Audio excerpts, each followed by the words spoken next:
বিরতির পর স্বাগত। আজ বাজেট অধিবেশনে রাজ্যের যুবক যুবতীদের জন্য এবং ছাত্রছাত্রীদের জন্য বেশ কিছু বিষয় নিয়ে কিন্তু আজ হাজির হয়েছেন অর্থমন্ত্রী। তবে সবথেকে উল্লেখযোগ্য যে বিষয়, যে কথা আজ প্রণজিৎ সিংহ রায় এই বাজেট থেকে তুলে ধরেছেন তা হলো কৃত্রিম বুদ্ধিমত্তা অর্থাৎ এআই। এই কৃত্রিম বুদ্ধিমত্তা এছাড়া সাইবার নিরাপত্তা, পুনর্নবীকরণ শক্তির উপর নয়া কোর্স এবার চালু করতে চলেছে রাজ্য সরকার। চাকরি সুনিশ্চিত করার লক্ষ্যে বেসরকারি কোম্পানির সাথে কোলাবোরেশন করবে রাজ্য। এছাড়া বৈদ্যুতিক গাড়ি রক্ষণাবেক্ষণ এবং দীর্ঘমেয়াদী কৃষি কিভাবে করা যায় সেই দীর্ঘমেয়াদী কৃষির উপর বিশেষ কোর্স চালুর সিদ্ধান্ত নিল রাজ্য সরকার। বিস্তারিত জানবো এই বিষয়টাই। টেলিফোন লাইনে যুক্ত হয়ে গেছে বার্তা সম্পাদক দেবব্রত চক্রবর্তী। দেবব্রত দা, কি বলবে এই বিষয়টাকে কেন্দ্র করে? দেখো, কৃত্রিম বুদ্ধিমত্তা বর্তমান বিশ্বে একটা বিশেষ টেকনোলজি। এই টেকনোলজি কিন্তু ক্রমশ অতি থেকে অতিমাত্রায় জনপ্রিয় হয়ে উঠছে এবং রাজ্যের ক্ষেত্রেও কিন্তু তার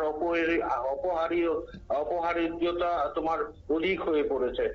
সুতরাং শুধু অপহার্যতা অধিক হলেই তো হবে না, এর যে প্রকৃত প্রস্তুতিটাও কিন্তু নেওয়াটা বাঞ্ছনীয়।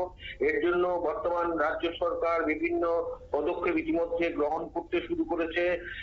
তাতেই এবারে বাজেটে কৃত্রিম বুদ্ধিমত্তা, সাইবার নিরাপত্তা এবং তার পুনর্নবীকরণ শক্তির উপর নতুন কোর্স চালু করার সিদ্ধান্ত নিয়েছে রাজ্য সরকার, যা আজকে ঘোষণা দিয়েছে।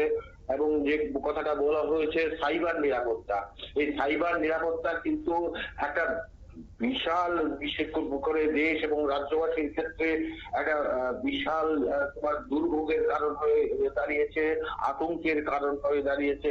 সুতরাং এ ব্যাপারে যদি সঠিক পড়াশোনা না থাকে, যদি এই প্রযুক্তির ব্যাপারে যদি সাধারণ মানুষের প্রকৃত ধারণা না থাকে, তাহলে এই সমস্যা যে ক্রমশ এই যারা ক্রাইমের সঙ্গে, এই সাইবার ক্রাইমের সঙ্গে যুক্ত, তাদের চিহ্নিতকরণ, তাদের সেভাবে তোমার চিহ্নিত করে ধরপাকড়, এই বিষয়ে তোমার অবশ্যই পড়াশোনা দরকার।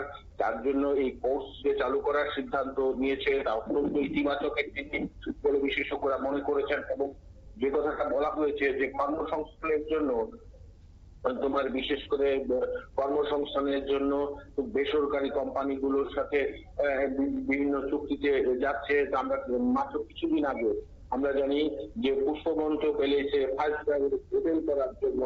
তো বর্তমান রাজ্য সরকার একটি মৌ স্বাক্ষর করেছে, এখানে 5 স্টার হোটেল হবে, প্রচুর সংখ্যক কর্মসংস্থানের একটা সুবিধা হবে। এ ব্যাপারে বলার কোনো অপেক্ষা রাখে না।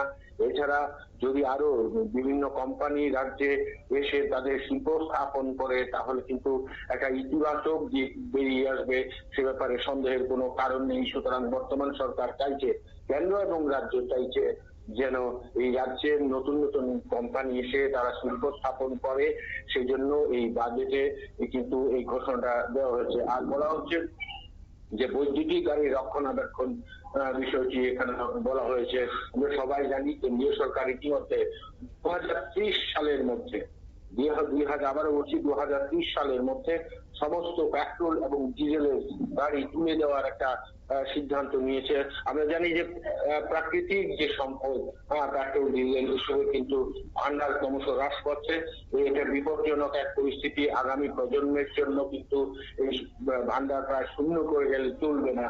তাদের কথা মাথায় রেখে বর্তমান রাজ্য সরকার সোলার এবং জলবিদ্যুতের উপর জোর দিচ্ছে এবং সেই কারণে এই বৈদ্যুতিক গাড়ির রক্ষণাবেক্ষণের উপর একটা দীর্ঘমেয়াদী একটা কোর্স রয়েছে, কৃষির উপরে বিশেষ কোর্স চালুর সিদ্ধান্ত রাজ্য সরকারের। এই রাজ্য কৃষি প্রধান রাজ্য, অধিকাংশ মানুষ যারা সরকারি কর্মচারী ব্যতীত তারা অধিকাংশরাই কিন্তু কৃষির উপর নির্ভরশীল। সুতরাং এই যে বৈদ্যুতিক গাড়ি রক্ষণাবেক্ষণ এবং দীর্ঘমেয়াদী কৃষির উপর বিশেষ কোর্স চালুর সিদ্ধান্ত রাজ্য সরকারের, তা ইতিবাচক এবং যথেষ্ট সময়োপযোগী বলে বিশেষজ্ঞরা মনে করছেন। অঙ্কিতা, ধন্যবাদ। অর্থাৎ বেশ কিছু কোর্স চালু করতে চলেছে এবার রাজ্য। কৃত্রিম বুদ্ধিমত্তা থেকে শুরু করে সাইবার নিরাপত্তা সমস্তটা বিষয়ের উপর কিন্তু এবার কোর্স চালু করবে রাজ্য সরকার। নিয়ে নিচ্ছে ছোট্ট একটি বিজ্ঞাপন বিরতি, সঙ্গে থাকুন।